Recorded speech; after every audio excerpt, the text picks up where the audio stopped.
Even if you know nothing about Fusion 360, today you'll be able to make this Mandalorian inspired coin. Biff, pow, zap, clunk clunk, ouchie. Hey guys, I'm getting an increasing number of requests to do CAD tutorials, which is something I've resisted as there are so many channels out there dedicated to this exact subject. But folks keep asking, so today I'll be doing a step-by-step demo that anyone can follow along and learn by doing. I'm going to be using Fusion 360, which is free for amateurs for non-commercial purposes, as long as you maintain less than 10 active projects at any one time. As said, we're going to be making this coin, and unless you're a confident artist, you're probably cringing right now at the complexity involved. But honestly, this will be just like tracing, which is probably the sort of thing you used to do when you were a kid. You will need this picture that I've drawn and provided freely for download. It's not an exact replica of the mythosaur from Mandalorian, as I've altered the dimensions a bit, but it's close enough to recognise, but hopefully not exact enough to annoy the franchise guys at Star Wars.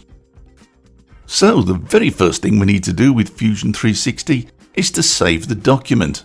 Fusion is very good at auto-saving, but of course you've got to save it first. So we come along to the top here and click this little file looking icon and say File, Save. And it's going to ask us for a name, and not being very imaginative, I'm going to say mythosaur. That'll do, mythosaur coin.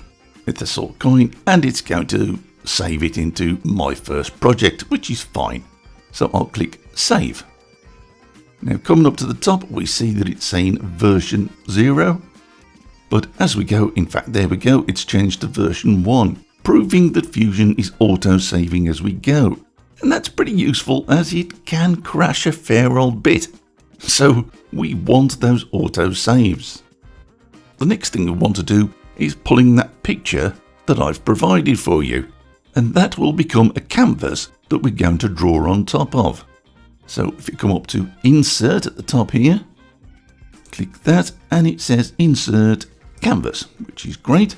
So we search on a computer to where it is. There's mine. And now Fusion wants to know where we're going to put it. Now we're in a 3D world of X, Y and Z, and that might confuse the living daylights out of you. But don't worry about it. The trick is just to pick a plane and go for it. I like to pick this bottom plane here. I think of it as a tabletop. I think of it as something that you're looking down upon. So just click this plane. And now we can see our image is ready to import right there. It's asking whether we want to move it, whether we want to change dimensions, but we're perfectly happy with how it is. So over to the right here, I'll click OK. And if I use the scroll wheel on the mouse, I can actually zoom in and out and see our little image that much better. In fact, if I come down to the bottom here and use what's called the orbit tool, by clicking that and then press and hold the mouse button down, I can sort of tilt everything and change the angle and have a look for all different perspectives. Also, you might notice at the top right here, we have this cube, and that's doing much the same thing. Now this little house here is a nice little reset point for us to remember. Clicking it at any time will return you to this position. So we've imported at canvas, but what we want to do before we do anything else is decide how big this canvas is going to be. How big is the coin that we want to make? Now we can achieve this very quickly by calibrating the size of this image. If we come over to the left hand side, we can see the word canvases. If I click this little arrow, there's the mythosaur that I've just imported, or inserted rather. So I'm going to right click on it and say calibrate. Now that's not a very good angle, so I'll come up to the top cube here and click top. And in fact, I'm going to zoom in slightly with the mouse. Now, Fusion is waiting for me to click 2 points. And whatever 2 points I click, it will calibrate a distance. So I'm going to try and find the very outer edge of this. I'm zooming in a bit here. That looks pretty good. Click. And I'll zoom out a bit, come over this side. That looks pretty good there. Click. And now it's asking for a unit size, a dimension value. And I'm going to say 30 for 30 millimeters. Now, as standard, Fusion is set up using metric measurements, but you can change this in the preferences if you prefer, but we're going to stick with Fusion straight out of the box. So I'm going to type in 30 for 30 millimeters and enter. And now what we have is a picture that's exactly 30 millimeters across its diameter. Like a lot of CAD packages, Fusion 360 needs you to create a 2-dimensional image before you can make a 3-dimensional image. Now that sounds a bit strange, but think of it that we need to do a sketch before we can make an object from it. And to create a sketch, all we need to do is come over to the left here, where we can see this create bar, and what we need is this little green plus.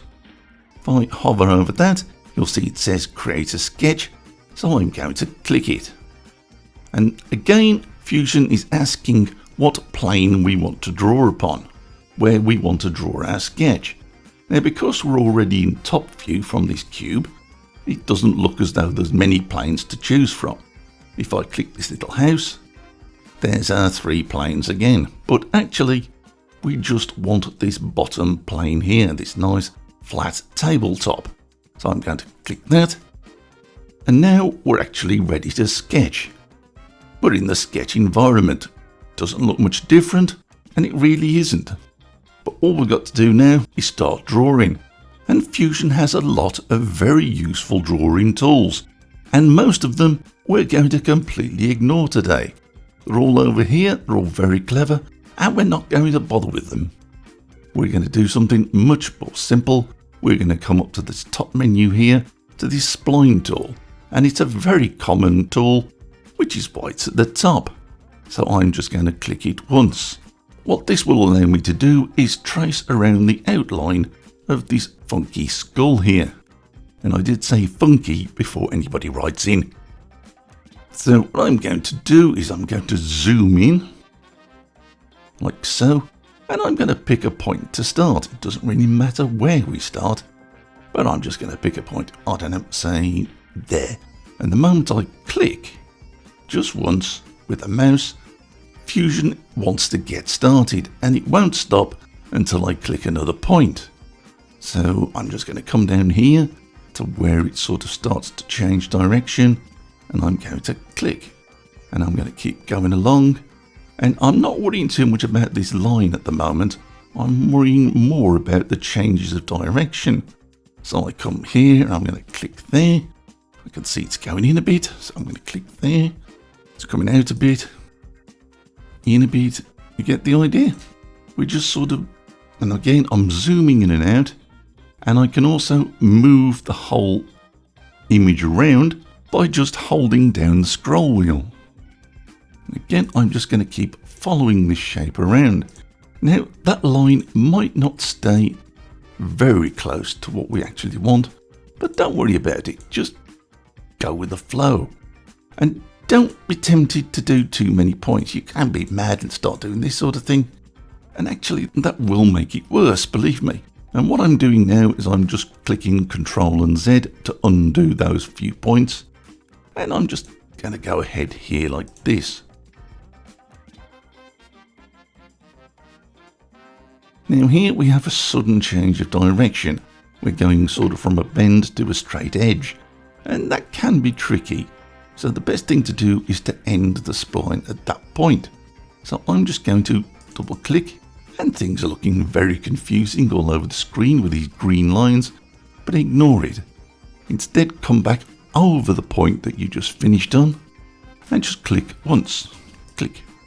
And now I can come down here and just click once again, and there's a nice straight line. If I start going off, again, I'm not going to keep my straight line. So I'm just going to double click and finish. Now I'm going to click to start again and keep going. So that's how we can go from sort of a curve to a straight line using the spline tool. I didn't like that. Let's do, yeah, that's better. That worked. And again, if you put a point that you don't like, don't be afraid to just Control and Z to undo it, reposition it, and then carry on. And because this is extremely boring to watch, just sit there while I quickly zoom through this.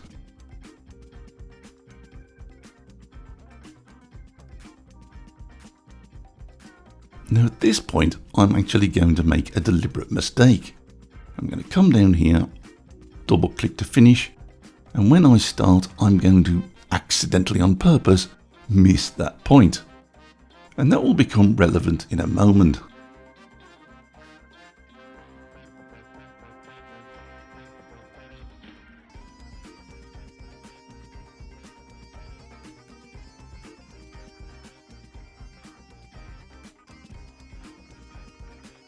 And as I'm coming to the end here, I want to try and finish exactly on top of the point that I very first started with, like so. And again, double click to finish, and the whole world has turned green polka dots, which is great fun. Now I'm just going to come over to the side here and right mouse click, and I'll get the word OK up here. And what that does is it shuts off the spline tool and gives us this nice little common cursor. Another thing we could do rather than right click and OK is we could just hit the escape button. Now what I didn't explain very well, because I'm pretty useless at doing tutorials it seems, is what we're trying to do is draw a continuous line all the way around our subject. So if I just do this one for a moment, and what I'm doing is when I'm stopping, I'm double clicking so that I continue exactly on top of this last point. And it's very important that we do maintain a continuous line. Again, up to the top and watch what happens now. Click that and absolutely nothing. Double click that. Come over to the side into an empty space. Right click and OK. And what you can see is it's actually a slightly different colour. And if I hover over it, it changes a different colour again. And in fact, if I click it, it becomes blue. Now, in theory, I've done the same thing over here to this skull. But you'll notice there's no change of colour. Click it, it doesn't turn blue. And that's because I deliberately made a mistake down here. So this line is not continuous, which I did accidentally. So I can take these 2 points here and pull them together, and everything has joined up, and there we go, that's blue. So that is one continuous loop now, and because it's a continuous loop, if you like, it's formed an island. So to make this island, you have to have a continuous uninterrupted line. So let's crack on and do the rest. Now this time, I've deliberately taken the line past the point where it should have ideally finished. And again, this is because I was trying to create a teaching moment. So again, coming right the way past that point and clicking. Double clicking rather, there we go. Okay. Now again, it's created a solid continuous line, which gives us this little island and turns our world blue, which is great. And that's what happens when you cross over the lines in Fusion. But watch what happens if I just grab one of these lines and pull it over here. I've broken that continuous line, that continuous circuit if you like. If I put it back, it closes the loop again. We can try and fiddle these around and maybe pull them together and things, but there's also a nice little tool called Trim which can take care of this for us. So we just click T as a shortcut, and now we can literally trim away these little tails, like so. Again, we get lots of strange little green arcs all over the place. We'll ignore that and either hit escape or right mouse click and out OK. So let's finish the rest off now.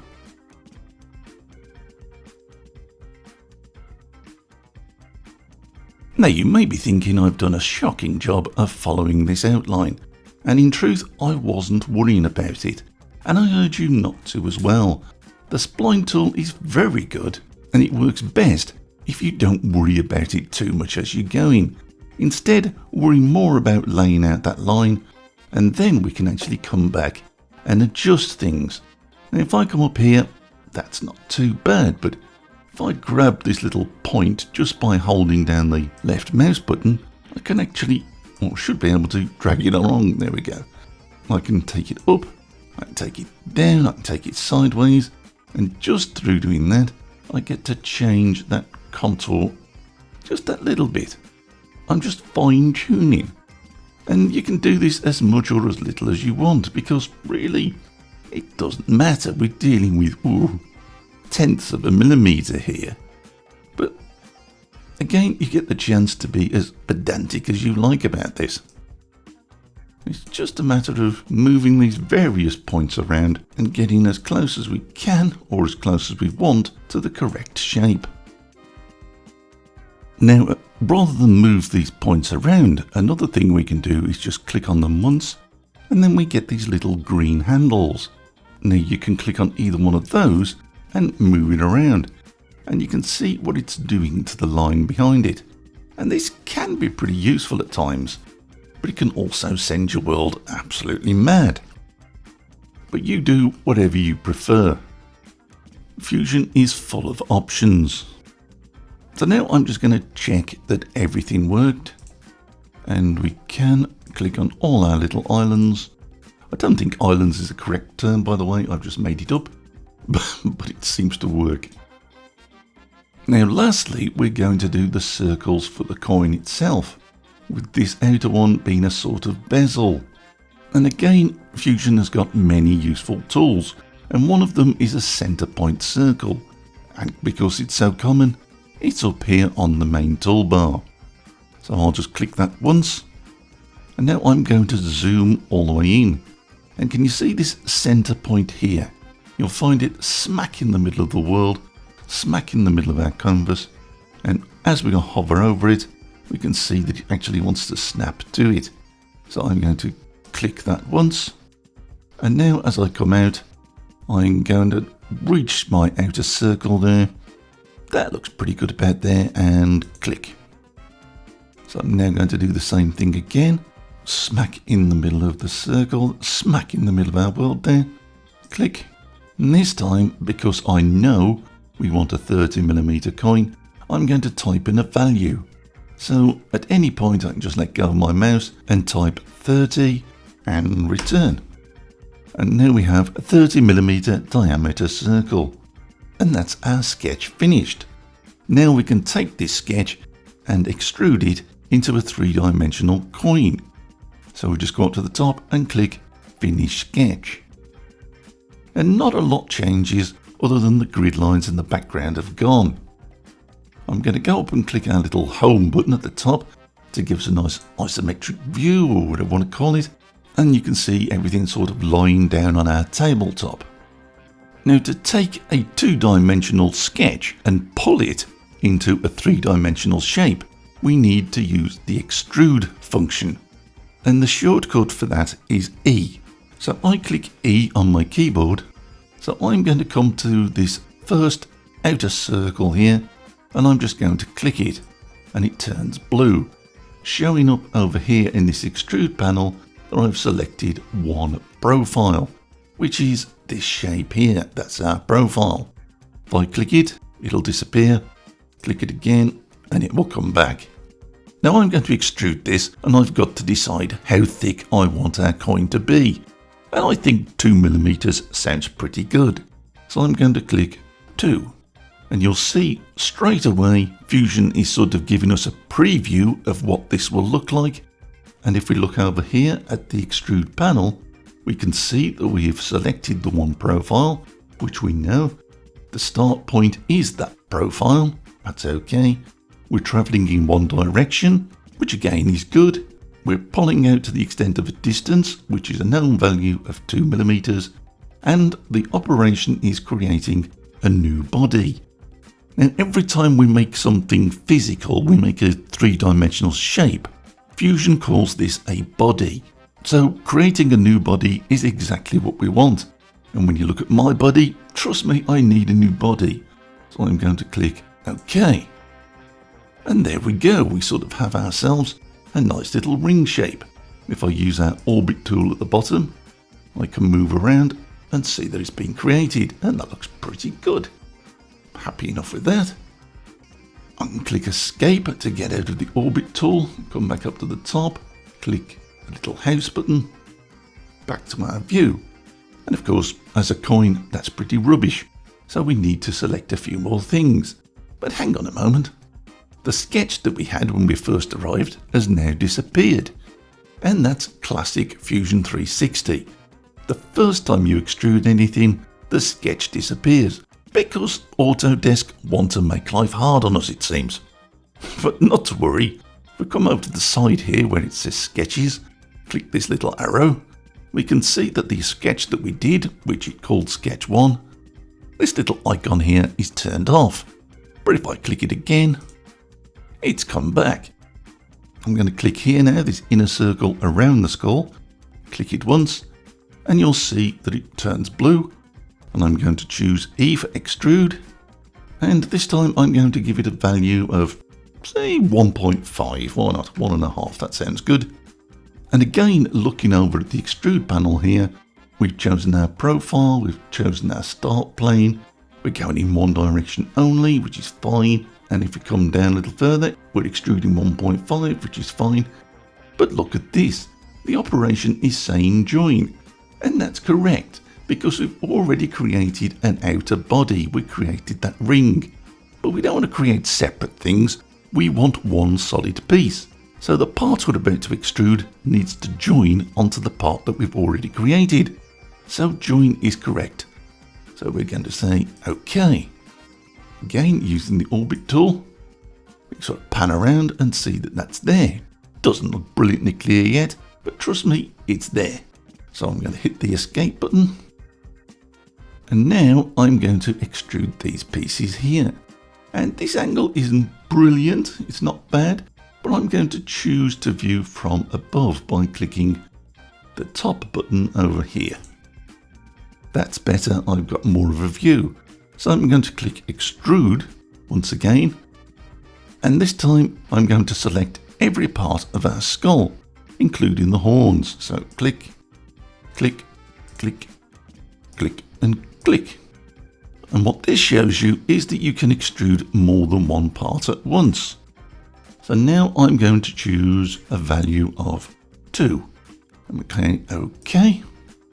And use our little orbit tool now, move around, and oh, there we go, that's looking pretty good. It's hard to see what's going on, and the reason it's hard to see is because the sketch is turned on, and we can also see the canvas. So now you can kind of understand why Autodesk turn off that sketch the first time you extrude. It does kind of get in the way. So I'm just going to turn the sketch off, and because I can still see the canvas underneath, I'm going to turn the canvas off as well. Now suddenly we can see our coin. And that isn't looking too bad.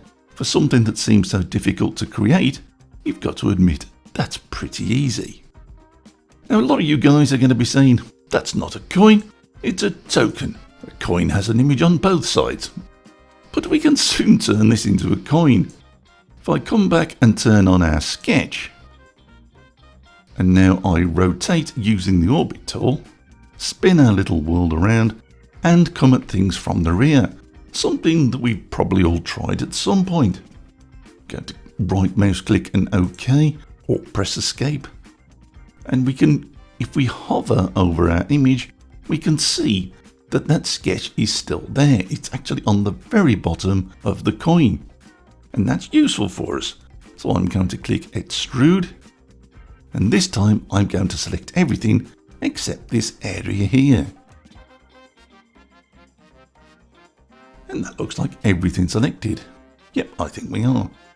Now the value that we want to give this, we just want to go with that sort of embossed height, which is 0.5 millimeter. So 0.5, but hang on, everything's gone red this time. Why is that? Well, we're working on the bottom of our coin, and if you just look at this arrow here, it's showing you the direction it wants to extrude. Now what it's actually trying to do is it's trying to cut, because extrude and cut are basically the same function in Fusion. If you go one way, you cut into something. If you go the other way, you extrude. As you can see, if I grab this arrow, I can actually extrude further in and cut away almost everything. Or I can extrude by going the other way. But you'll notice if I go the other way, which in this case is the direction we want, we now have a negative value. Do you see? When we were going the way we previously went, our little numbers were all positive. The moment we go in the opposite direction, our numbers have gone negative. And that's just something we need to think about. So we can control the direction of our extrude just by changing numbers from positive to negative. So I'll put in minus 0.5 and now come over to the extrude panel. We can see that we've selected our planes. We can see that we're going out a distance of -5 and we want it to join. So we click OK. And there we go. Turn off our sketch. Select our orbit tool. And now what we should have is a coin. Now all we need to do is export this as a printable file. If we come along to the left hand side again, you'll see the word bodies which I mentioned earlier. And what we have is one body, because that's all we've created today. If I click that body, our coin turns blue, proving that that's the body we want. And in fact, if I turn off the view, our coin disappears. Now we can change the name of this very simply by just double clicking the word body, and I can type straight in, and I'm going to call it coin because I'm not very imaginative. I hit return, so now we know that the name of the body is coin. So if I right click over the word coin, I now get lots of options, and the one that I want is save as mesh. So I'll click save as mesh, and we get a bunch of options appear in this save panel over here, saying what do you want to save the mesh as. Now I've done this before and Fusion has remembered, but you might not have these options appear. So quickly going through them, we've selected the first body, which we know is that, and that's what we're trying to save. The format, we have a choice of formats. I could choose an object, or I could go with an STL or a 3MF, and I'm going to stick with STL binary. It's going to ask for the units. Well, we've had millimeters all the way through, and I'm sticking with that. Now when it comes down to refinement, that's sort of asking what sort of quality we want. Well, I want to go with a nice high quality. I've produced a nice coin here, I want to keep it. And that's it. We can ignore everything else and just click OK. Now it's saying, what do you want to call this? Well, I'm going to call it Ithosol Coin. There we go. And it wants to know where we want to save this. And I'm going to save it to downloads because again, I have no imagination. But I'm going to click save. And here's the coin printed. I've added a little paint to make it look sexy, and I think you'll agree that actually looks pretty good. And it was easy to create. So what I hope I've showed you here is how easy it is to take an existing image and trace over it using Fusion 360 to make a three-dimensional object. And I'm going to call that a finished video. I hope it's useful to you guys. I certainly haven't covered anywhere near all the things that Fusion can do, but what I have given you, hopefully, is enough information to give you the confidence to have a go and see what you can create for yourselves. So I hope you enjoyed this quick tutorial, guys. Take care, and thanks for watching.